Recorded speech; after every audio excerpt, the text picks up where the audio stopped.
Welcome back into the Lions 24/7 podcast. I am Tyler Donahue. Alongside me here, Daniel Gallen and Mark Brennan. Whether you're watching us on YouTube or following along through one of our many podcast distributor platforms, we appreciate you for joining us. The bye week is behind us. We got a Big Ten top 10 showdown in front of us now. Saturday night, prime time matchup in Beaver Stadium between the number 3 Nittany Lions and the number 6 Oregon Ducks, a rematch of the 2024 Big Ten championship game, and a chance to give the Ducks their first ever regular season loss as a Big Ten member. Thus far, 16-0 in the regular season since joining the conference last year.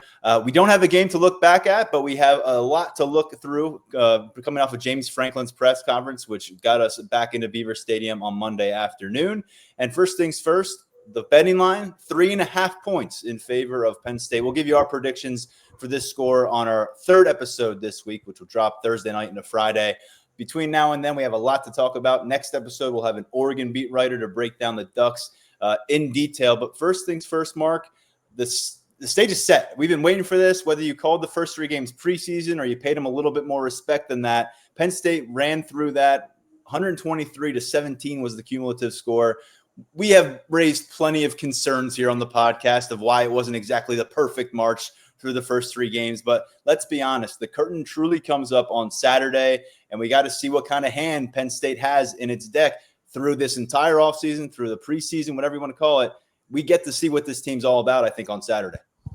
Yeah, I mean, this is why we do what we do, right? I mean, it's fun covering the non-conference games, but to be covering a game of this level, you know, the eyes of the nation are going to be upon Beaver Stadium. So it's funny because obviously we've been nitpicking everything, you know, through the first 3 weeks. But when you give up, 3 points in the first half of 3 games and really only 2 other late touchdowns, Penn State's playing really well. I think the bye set up well for them.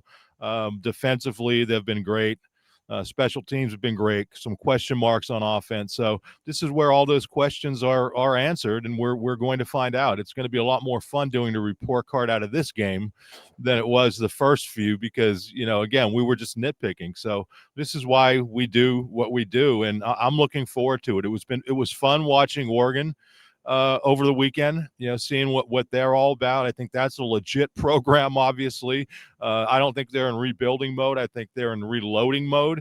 But to have 2 teams of this magnitude, I think is just awesome. It's funny that Penn State slips, you know, in the polls coming off a bye, but who really cares? If Penn State takes care of business this week, let's see where it ends up.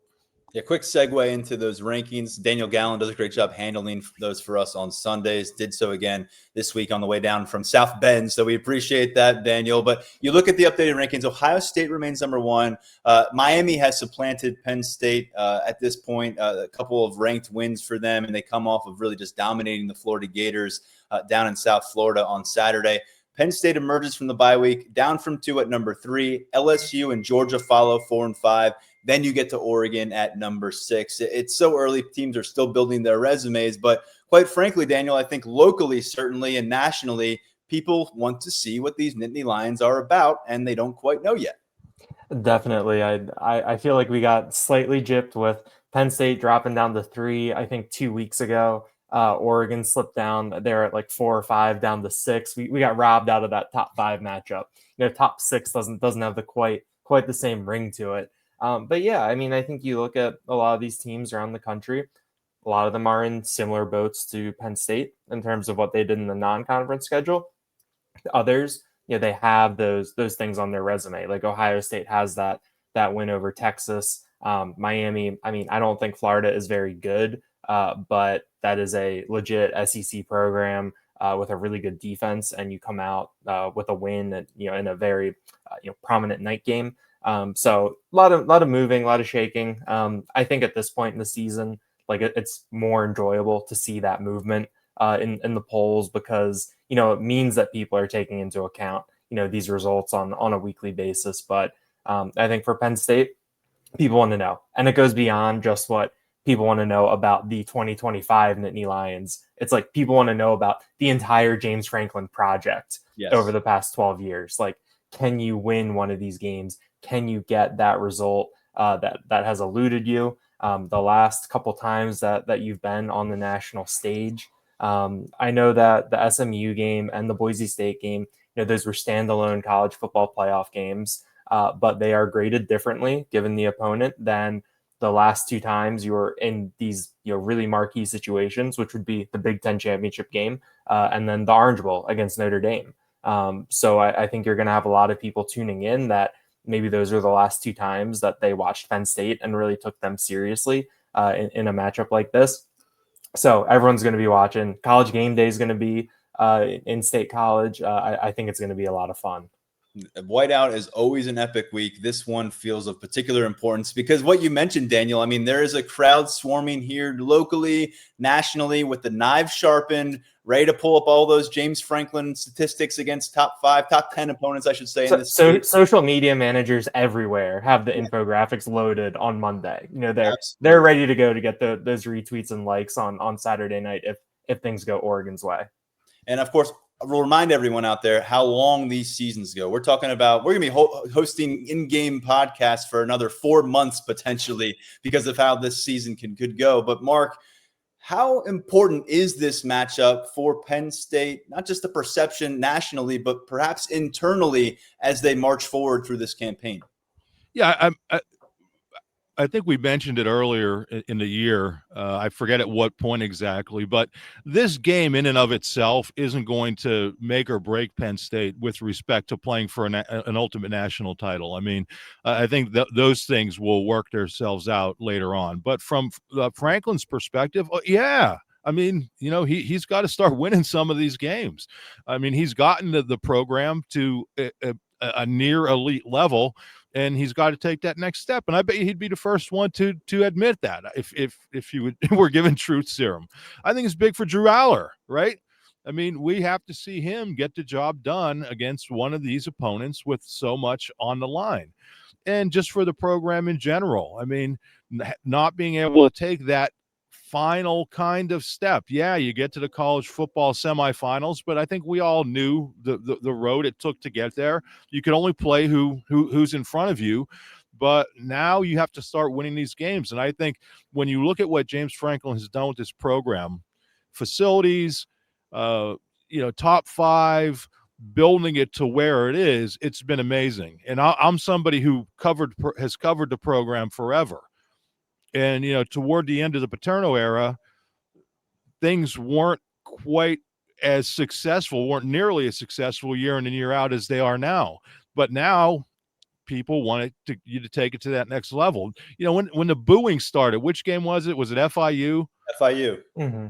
Yeah. I mean, I don't think if you're a Penn State player or coach, I don't think you could even be disappointed in that. People have high expectations. This is what the high expectations are all about. Get it done in this game, and then I think you have some wiggle room at Ohio State, or maybe vice versa. But this one, just because it's the first prime time matchup of the season against the top 6 opponent. Sorry, Daniel, I almost said top 5. I think it's important for them to get it done for all those reasons.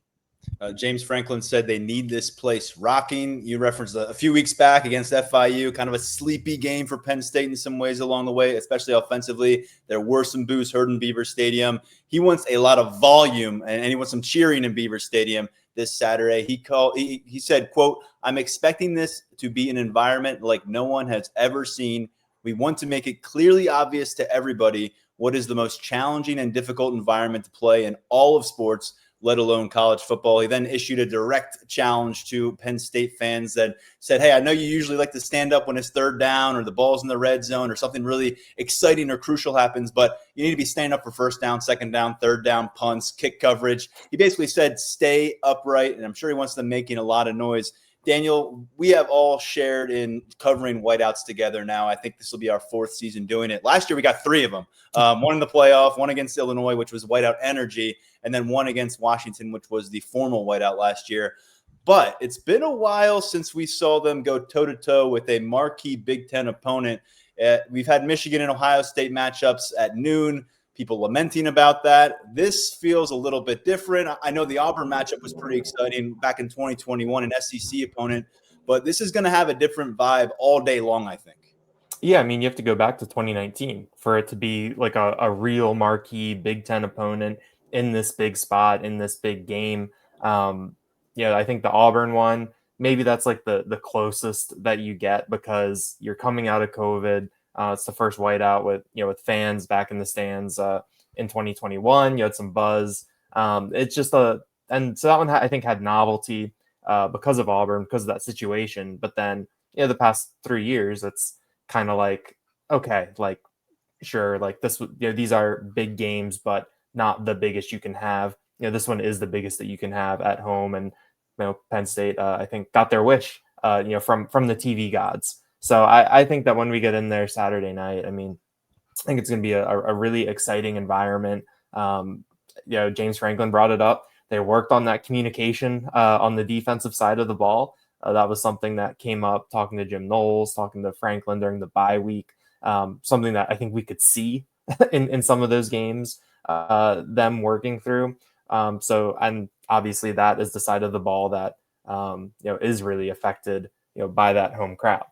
Oregon coming in. Mark and I talked to the Ducks out in Las Vegas about the whiteout. I think there is a lot of excitement there. They had a couple of defensive players there, and they said, they're like, well, it's going to be fun, but when we're out there, the offense is going to be out there, so it's going to be a little bit quieter. Kenyon Sadiq, the tight end, he was out in Vegas, and he's kind of gave that standard, like, yeah, we're really excited about it. I think this is a team that isn't going to be fazed by the whiteout. I think that they're not going to be scared by what they see. I think that this is one of those teams where if something does go wrong, if there is an issue, if there is a pre-snap penalty, I think the way that Dan Lanning has conditioned them, it's hard to see it snowballing, given the experience types of games that these guys have played in. And I think all of that really adds to the type of game that this could potentially be Saturday night. You referenced 2019. That was when Michigan came to town, and a moment that we'll always remember, Shea Patterson calling a timeout before the first Michigan offensive play because of the crowd volume. A quick look at where Oregon is coming into town. I mentioned they're 16-0 in the regular season as a Big Ten member. Obviously, they won the title for the conference last year as a first-year team. Then they were boat raced out in the Rose Bowl by Ohio State in their college football playoff matchup, their first one after a bye week. And so you look at where they are now. 3 non-conference games in the books, but 2 of them were against Power 5 opponents. 69-3 win over Oklahoma State, which is a struggling program right now. And then Oregon State, longtime rival, 41-7 victory last Saturday. Along the way, they also opened Big Ten play September 13th against Northwestern. That was a road game, and they won by 20 points. Mark, we're going to lean on you here because you actually spent some time watching Oregon on Saturday. Daniel was watching Notre Dame and Purdue in person. I was on a dance floor at a wedding. So tell us a little bit about what you took away from watching Oregon. Yeah, I'm the loser who covers college football. And when I have an off weekend, I watch college football. So Oregon State actually played well early in that game and was able to run the ball effectively. If you look at the box score, it doesn't really bear that out. You wouldn't think so, but I think in some key moments they were able to run the ball fairly well. And then they ultimately got behind by so much that it didn't matter. They had to start passing the ball, and the quarterback was just not good at all. And you could see that Oregon was clearly the better team. I also had an opportunity to watch Oklahoma State, and that program stinks. I mean, they are awful. So I'm not saying anything because, being critical of Oregon, because Penn State wasn't exactly playing, the 1962 Packers. But, Penn State had its own. But I think if you look at those quote unquote Power 5 opponents, Northwestern has really struggled, and Oklahoma State is like a sad excuse for a Power 5. Power 4, I guess it would be, opponent now. But I think, one of the keys is going to be being able to run the ball consistently and keeping those explosive players, off the field.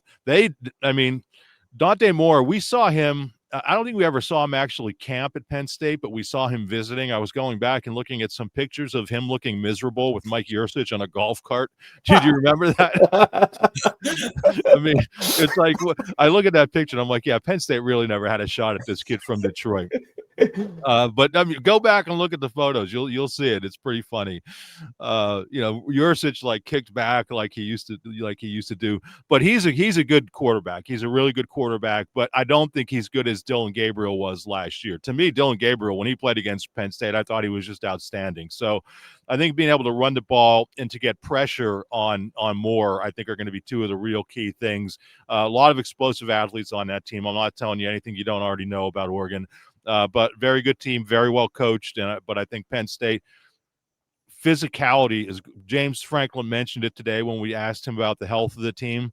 He said they're going to have physical practices this week, and I think that could be something that sets Penn State apart. Will be physicality in this game. Dante Moore's a guy that I think that ended up being the class Penn State grad. Jackson Smolik is kind of a late riser in the 2023 cycle, if I'm correct. But Dante Moore started his career at UCLA with Chip Kelly. He ends up going to Oregon last year, plays the understudy role to Dylan Gabriel, who I thought leading up to and during the Big Ten championship game last year was kind of the separating factor in some key ways. Gabriel is now a Cleveland Browns rookie. Dante Moore has this opportunity to shine. He's coming off a 300-yard passing performance against Oregon State. James Franklin did acknowledge they recruited the heck out of him when he was in high school in Detroit. Daniel, what do you think about this test for Penn State's defense? Because all due respect to the QBs we've seen come in, some have been competent, but not really threatening in the way that Dante Moore is, and he has quite the arsenal of weapons at his disposal too. Definitely. I think you look at this Oregon offense and at the skill positions, it's a really interesting group of guys. They don't have Evan Stewart. The big time wide receiver was injured during the offseason or in the preseason. But you've got DeCorian Moore, who has been awesome and a ton of fun to watch. I believe he was the number one wide receiver in the class, according to 24/7 Sports. And he's stepped in very nicely. I think when you talk about him and Dante Moore, you've got two young guys on the rise. I think that those are two of the guys that I'm watching when you talk about coming into an environment like this, having those younger players step in, because older players, someone like a Kenyon Sadiq, that tight end who has been really, really good for them. I think 9 catches, 155 yards, 3 touchdowns, if I'm remembering correctly. Those are awesome numbers. And he's someone who burned Penn State in the Big Ten championship game last December, and he was doing that playing behind Terrence Ferguson, who was a decently high draft pick, I believe, with the Rams. So these are guys that have are at different levels of experience, but have this production and have done some nice things. So I'm really interested to see what this chess match is between a Jim Knowles defense and an Oregon offense. They saw the Jim Knowles defense twice last year. One time they had a little bit of success. The other time they didn't have any success. So we'll see what this looks like. And, I just think that it's an interesting group of skill position players. And the way that things have gone, like Mekhi Hughes, the Tulane transfer running back, he was supposed to be the guy, making that move, going from a G6 school to a P4 school. He was supposed to be off and running. He's barely played for them. They've gotten running production from other places. So there's just a ton of talent on this roster, different levels of experience. Love their offensive coordinator, Will Stein, the different things he can do. It's just shaping up to be a really entertaining, I think, really fun chess match between that Oregon offense and that Penn State defense. They've got 3 different players over 150 rushing yards through their first 4 matchups. No one's over 215 yards, but really a spread the wealth kind of approach in that backfield thus far. You mentioned DeCorian Moore. Yes, he was the number 1 wide receiver recruit, 24/7 Sports assessment, coming out of the Texas high school football scene in the 2025 class, has made an immediate impact. And then Dante Moore thus far completing about 75% of his passes with 11 touchdown throws, 1 interception. Mark, Jim Knowles spoke to us last week. Me and Daniel rehashed a lot of that conversation on our most recent episode of the podcast. What are you most curious about? Because to me, I shift my focus toward the secondary. That's an area that those cornerbacks haven't been tested much. We think the world of them. And to me, as much as people are going to talk about the vertical and explosive presence that Oregon brings into this matchup, I think nationally it may be a little under the radar just how impressive this Penn State secondary could be. And obviously we got to see what 60 Minutes proves on Saturday.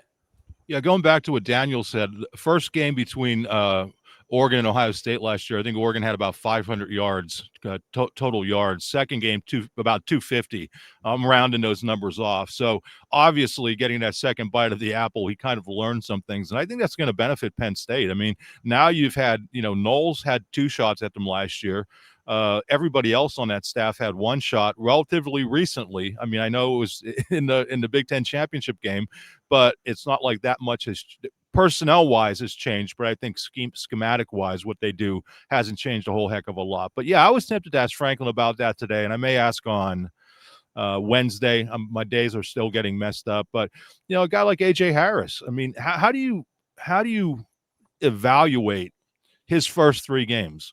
I mean, how do you evaluate what their cornerbacks have done through 3 games when, especially in AJ's case, he's not been tested? Has anybody thrown at him at all? He might have 1 or 2. He might have like 2 targets through those 3 games. Yeah. Yeah. I mean, it's insane. So yeah, I agree with you, Tyler. I think that is going to be the area of focus for the defense is how they are able to react. And is AJ Harris as good as we all think he is?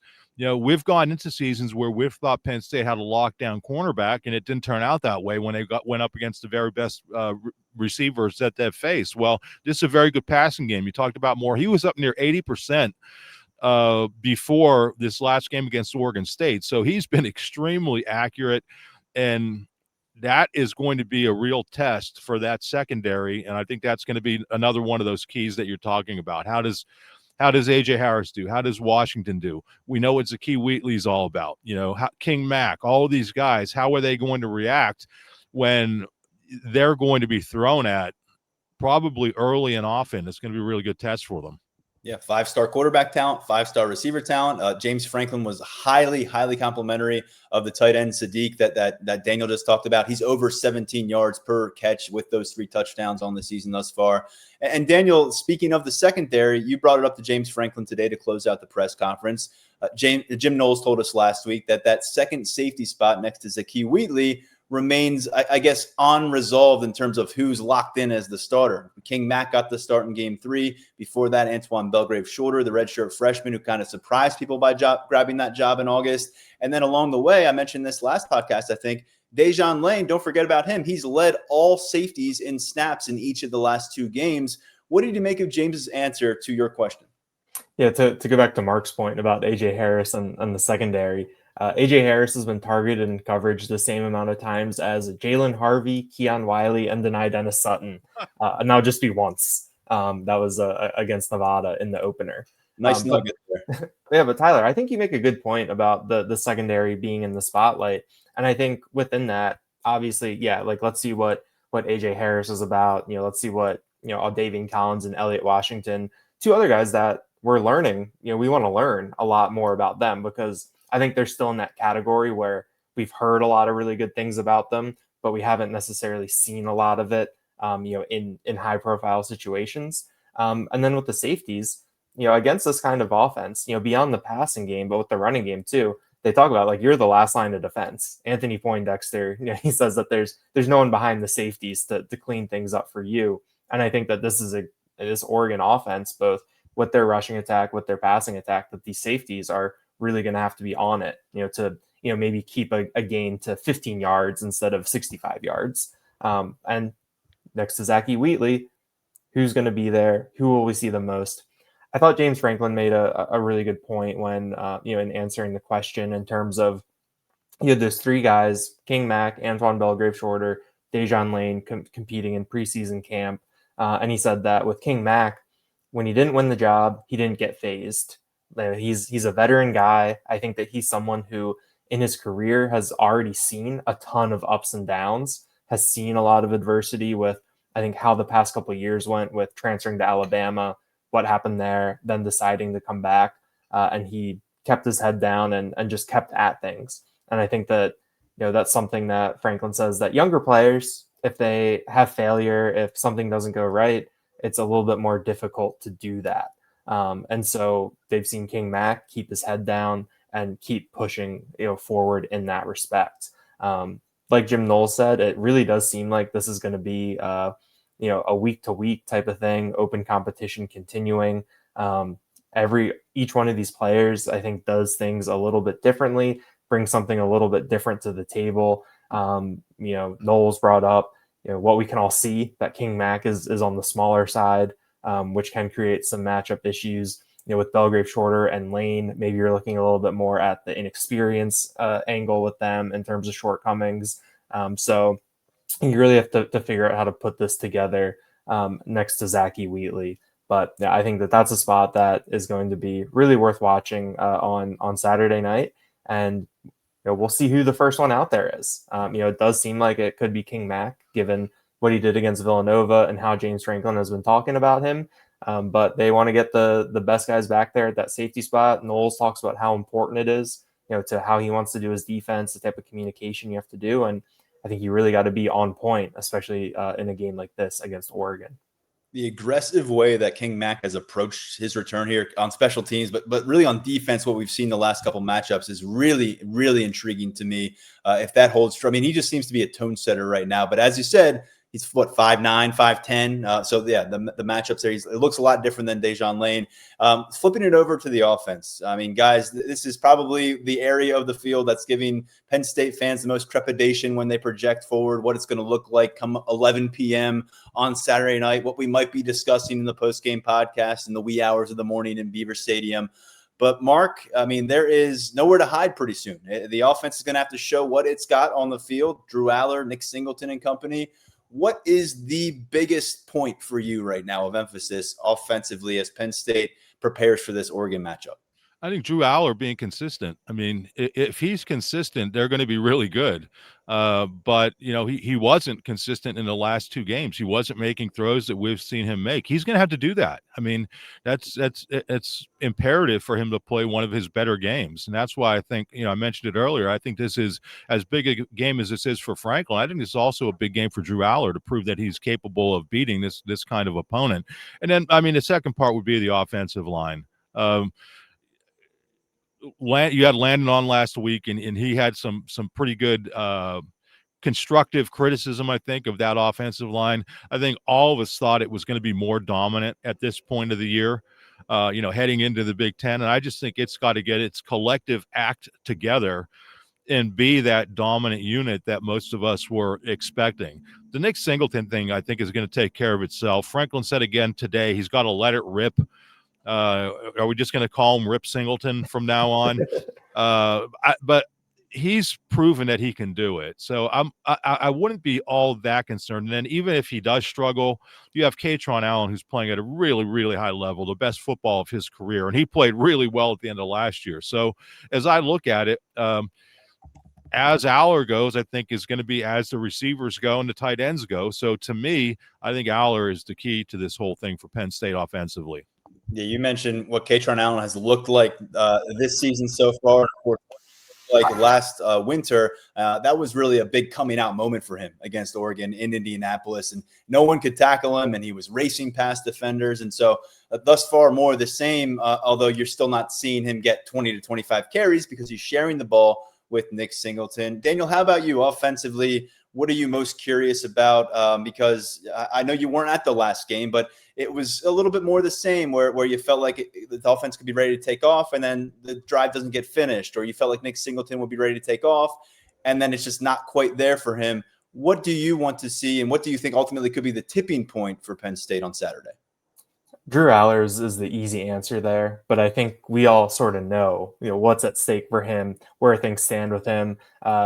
We got through the news conference on Monday without any questions about Drew Aller. And I think that also sort of speaks to, we all know what the deal is right now with him. But I'm going to go back to the running game as well. Like I'm really interested to see, what Nick Singleton looks like. If, how Katron Allen can, spin forward, what his early season performance has looked like. Tyler, I know that when I came on and we recapped what I got out of watching the Villanova game, you brought up really that disparity in touches and how it really felt like they were feeding Nick Singleton a lot. We can quibble over a definition of a get right game, that sort of thing. But I think that if you want to beat a team like an Oregon that has recruited really well, has developed really well, and you need your 5-star players to play like 5 stars. and just having I think a really good running back where you can dictate the tempo a little bit. You can make things happen. I think can be really, really big in a game like this. Yeah, if he takes 160 in the first half against Oregon and the crowd erupts, who's going to really remember what went wrong against FIU a few weeks back? And he's been that guy. We talked about it. He flicks the switch sometimes and all of a sudden takes off. We'll see if it happens on Saturday. Mark, you asked about team health, and I think, from our understanding, obviously we're never going to have the full understanding of a team health situation, but you look at the availability report before that Villanova matchup, the headliners were Malachi Williams and DeAndre Cook, two reserve defensive linemen that we might not even see heavily involved or involved at all in the upcoming game. So unless there was some setback during the bye week or in the practices ahead, this team's going to show up with a two deep that's really fortified, coming off of a week of some rest. Should be relatively healthy at this stage of the season, and that would seem to be a really good spot. Again, there's not a lot of excuses in place for Penn State if they're not going at peak performance, coming off of a week where they were able to do some self-scouting. James Franklin talked about picking offensive players' minds about the defense and picking the defensive players' minds about the offense because they see each other so often on the practice field. You have two coordinators that are able to stay on campus and work through some kinks, whatever they saw that wasn't working effectively through 3 weeks. And as we said, the health is in a good spot. So there's just not a lot of excuses on the table that you could point to if things go awry for Penn State on Saturday night. Yeah, especially on defense. I thought James made a good point that they were able to rest a lot of guys actually during games. I don't think that was the word he used, but it's essentially what they were able to do with guys like Dennis Sutton and Zane Durant, and that you're going to see them get significantly more snaps in this game coming up. So it's going to be interesting to read your post-game snap count just to compare and contrast it to the first couple games. But to me, that's the other reason why you have to be a little bit careful when you're examining those first 3 games, because offensively I think we could make better judgments. Defensively, I think it's impressive what they were able to do with playing so many young guys, but how much better even could they be than that when you're playing your marquee players even significantly more snaps? So coming out of those first 3 games in the bye week as healthy as they probably could be, I think is big, and maybe we'll have a little bit better feel if there's anything kind of lingering when we get to watch practice on Wednesday. But I think, as you said, I don't know if they are where we believe they are health-wise. There is going to be no excuses for not playing extremely well against a top opponent. We'll close this conversation with an updated outlook on the freshman class for Penn State. We've seen some impact across those first 3 non-conference games. Of course, there were more opportunities for those guys to get involved. We're going to see a lot tighter of rotation this Saturday and a lot of these Big Ten matchups. But it remains the same. I asked James Franklin directly today, has anyone else joined cornerback Darius Dixon, defensive end Chaz Coleman on that green light list? Guys at the staff says, yeah, we're burning their red shirt. Let's not worry about that. Not to this point. Yvonne Kamaju, defensive end, is the only other freshman who went 3 for 3 and seen the field during non-conference action. And James Franklin brought up the point that, well, Malachi Williams, a redshirt freshman defensive end, wasn't available for them the way they thought he would be. He was out for the Villanova game, and so he's supposed to be back this Saturday. Maybe he's that 5th defensive end right now over Yvonne Kamaju. They try to manage that eligibility. We'll see. He can get in one more game over the next 9 and without burning his redshirt status. And so I'd imagine the defensive end depth chart and the health there is going to play a role in Yvonne Kamaju. The other guys that he mentioned are in that conversation of like the next tier guys who could play a bigger role for this team moving forward. Kobe Howard, wide receiver, the only one on offense that he mentioned. Jameer Joseph at cornerback, who we saw take the ball back 49 yards for a touchdown on his first career interception against Villanova. And then Alex Tash, who at linebacker really shined a bit against Villanova. I think he had 4 tackles on like 20 snaps. Nice job diagnosing plays and kind of attacking the ball based on what we saw. And Jim Knowles mentioned him as a guy that they could assess his redshirt status moving forward, depending on what they think about him and about linebacker depth. And so I'm going to pose the question to both of you before we say goodbye. Daniel, we'll begin with you. Out of those 4, who do you think is most likely to step up and be an impact player for Penn State, burn their red shirt as the season continues? I think that Kamaju he's on the doorstep right now, but I think in terms of impact and not just burning the red shirt, I think Alex Tash is in a good spot, given that he can contribute on special teams and that linebacker depth is really a bit of a question after the top three. Maybe you call it 3.5 with Keon Wiley. I thought he got some decent run against Villanova, but there's really that next level isn't really there. Whereas you look at defensive end and you look at the depth chart and you can go deep there. At cornerback, you can go deep. At wide receiver, you don't necessarily go deep, but we've seen them get through the season, with like only 3 or 4, maybe 5 wide receivers. So I think that Tash is in a position, given how that linebacker position has shaken out right now, and given that he seems to be ascending right now at this point in the season. Mark, same for you. If you agree with Daniel, go for it. If it's another name for you, what do you got? Yeah, I think they're going to limit the snaps of the backup linebackers, not purposefully limit, but you're going to see, I think, more of the regulars. So that's why I think I might look somewhere else. I agree with Kamaju. I think there's enough depth there that they don't necessarily need him. So I'll go with Kobe Howard. I mean, he's a guy that I think you're playing enough wide receivers that if he's able to do what he needs to do on special teams, and that's something James Franklin's been hammering since the preseason, that he's equipped to play as a receiver, but until he's ready to do everything he needs to do on special teams, it's not going to be worth it to play him. So I think if he can get to that level, he'll be able to give you some things with his speed on special teams and as a wide receiver. They've been more balanced through 3 games at wideout. And it's going to be interesting to see than we've seen, in recent years. And it's going to be interesting to see if they can continue that moving forward. But I think he's somebody who could kind of fit in there as another guy who's going to maybe extend the field for you. James Franklin has been quick to talk about Tyseer Denmark. He brought up Kobe Howard today, but he also said, look, when it comes to Trevor Pena and Kyron Hudson, unless they're tapping their helmet, we're not really motivated to get them off the field. So we'll see how that plays into it. A lot of really strong reviews and praise for Kobe Howard during spring ball and through preseason camp, but relatively limited looks at him so far. He hasn't had a catch through those first couple of appearances in game action.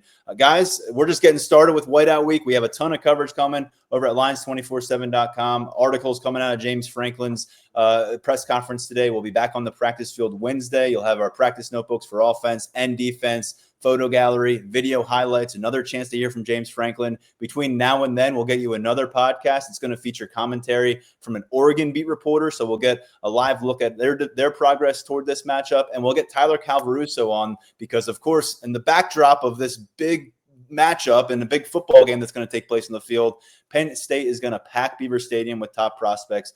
A huge list of 5 stars, top 100 recruits. Tyler Calvaruso will tell us what we need to know about that aspect of Saturday with a midweek podcast. And we'll come back to you later with our picks, predictions, and players to watch for Penn State versus Oregon. For now, on behalf of Mark and Daniel, I'm Tyler Donahue. This has been the Lions 24/7 podcast.